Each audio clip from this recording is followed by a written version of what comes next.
Okay, the bike is all together. I've added some rearview mirrors, and here's a quick summation of what's up so far. The front tire's fine, the brakes are fine, everything looked good up here. The instructions showed a completely different axle setup. The one that actually comes on it now is just a simple axle that you loosen up with an Allen head on one side, and it slides out and slides in. I mean, there's nothing to it at all. This was a little weird to install.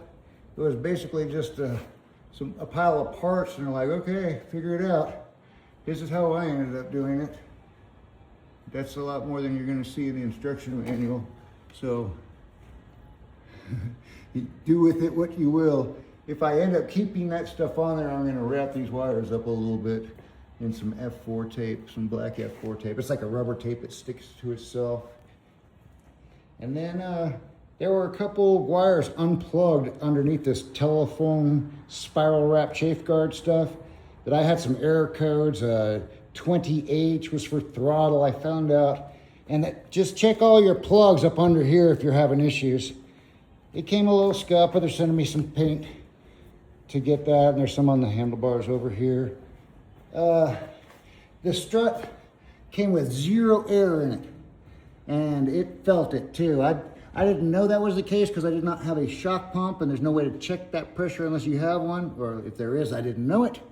But I ended up putting 155 PSI in that for my 170 pounds that I weigh, and it changed everything. I also tightened up this spring, which you can get a spanner wrench and tighten that, or I used a strap wrench on it and crank that down. You can see the threads, and it preloads tension on that spring. My back tire came installed backwards, directionally. What that means is these arrows are supposed to be pointing in the direction of normal travel. They're pointing in reverse. Also evidenced by the Crusader being on the left instead of on the right, like on the front tire, which does have the arrows pointing in the proper direction. So anyway, other than that, these lights do in fact flash red and blue when you squeeze the brake levers while the bike is powered on. Totally looks like the cop, so do with that information what you will. Use at your own risk, I would say.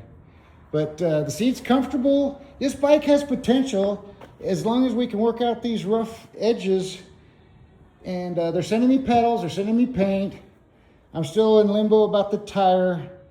And the charger is the #1 big deal.